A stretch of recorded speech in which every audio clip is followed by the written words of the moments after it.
All right, let's dive right in. We're about to explore a question that sounds so simple a kid could ask it, but it absolutely breaks the brains of mathematicians and physicists. We're going to see how just a few simple, finite rules can create a universe of infinite, totally unbounded complexity.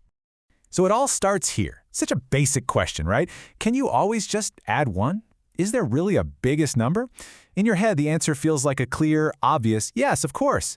But the second you try to build a real machine that actually counts, you slam headfirst into a very real and very fascinating wall.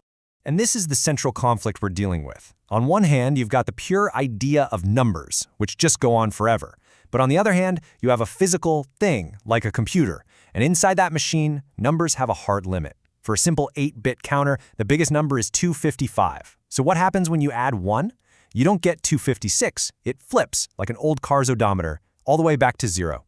This gap, right here, between the infinite idea and the finite machine, well, that's where things get really, really weird.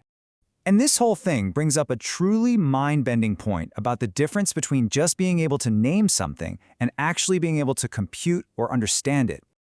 Okay, take a look at this. It's a number called tree 3. That's its name. Just 4 little characters.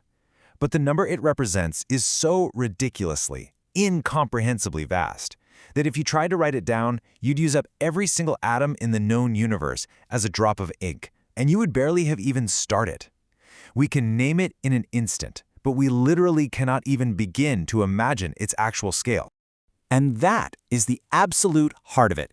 Our formal systems, our languages, our math, they give us this incredible superpower. We can use a tiny finite little label to point at a number so gigantic it might as well be infinite. Naming and computing, they are not the same thing at all. You know, there's actually a formal term for this idea. It's called Kolmogorov complexity. The easiest way to think about it is like the ultimate compression algorithm, the best zip file for an idea. It's the length of the shortest possible recipe you need to cook up a piece of information. For a number like tree 3, that recipe is super short, but the meal it makes is bigger than the universe. So how is any of this even possible? I mean, how can these tiny, finite little rule systems generate something so completely off the charts huge? Well, the answer is maybe the most important insight we are going to cover today. To really get our heads around this paradox, we have to talk about something called the busy beaver function. It's a perfectly logical, totally well-defined mathematical concept, but it describes something that grows faster than anything we could ever hope to compute. It's the perfect example of how a few simple rules can create pure, uncontrollable chaos. So here's the basic idea. Just imagine a really simple little computer program, maybe with just a handful of rules. You give it a completely blank slate to work with, and you just let it run. The busy beaver number is just the biggest possible score that machine can get before it finally stops.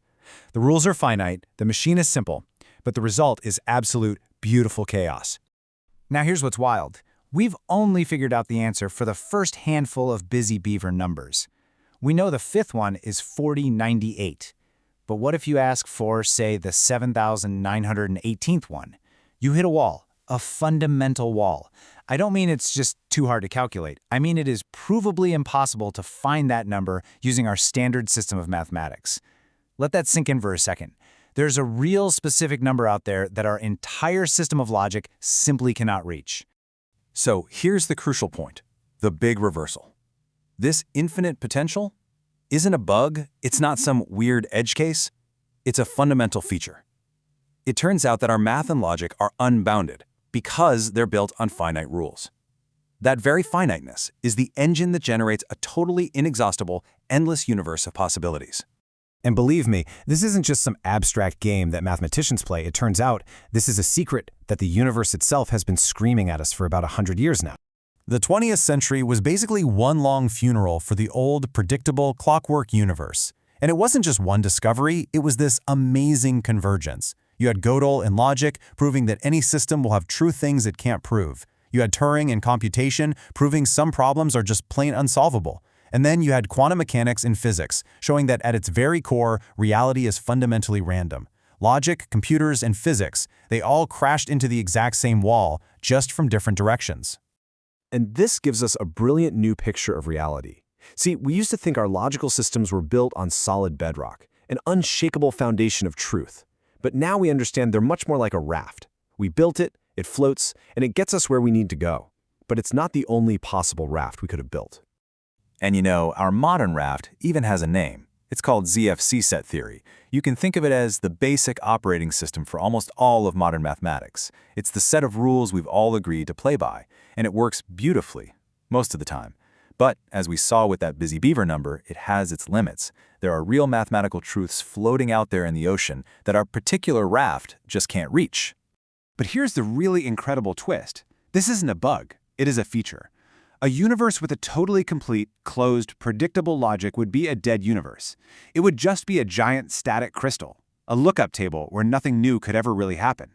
The fact that our universe is built on this open foundation, on this incompleteness, is what allows for creativity, for evolution, for a story to unfold in the first place. Okay, so let's try to bring this all together. What is the real relationship between these three fundamental domains: math, physics, and computer science? This table is such a powerful way to see the whole picture. So think of physics as the simulation itself. It's the universe actually running. Math is the language we invented to describe that simulation. And computer science, well, that's about the actions, the instructions that can actually be carried out inside that simulation. And look, each and every one of them hits its own version of that fundamental wall we've been talking about. And this leads to a truly staggering idea. We usually think of reality as, stuff that's happening inside a container, like space-time. But what if that's completely wrong? What if the container and the contents are made of the exact same fundamental thing? What if the rules of the universe aren't written on the universe? What if the rules are the universe? And that leaves us with one final, huge question to ponder. The fact that these three disciplines, math, physics, computation, keep running into the same deep structures over and over again, that's probably not an accident. It suggests they might not be separate fields at all. Maybe they're just three different windows, three different perspectives on one single underlying reality. A reality that is, by its very nature, built on the beautiful and unbounded logic of finite systems.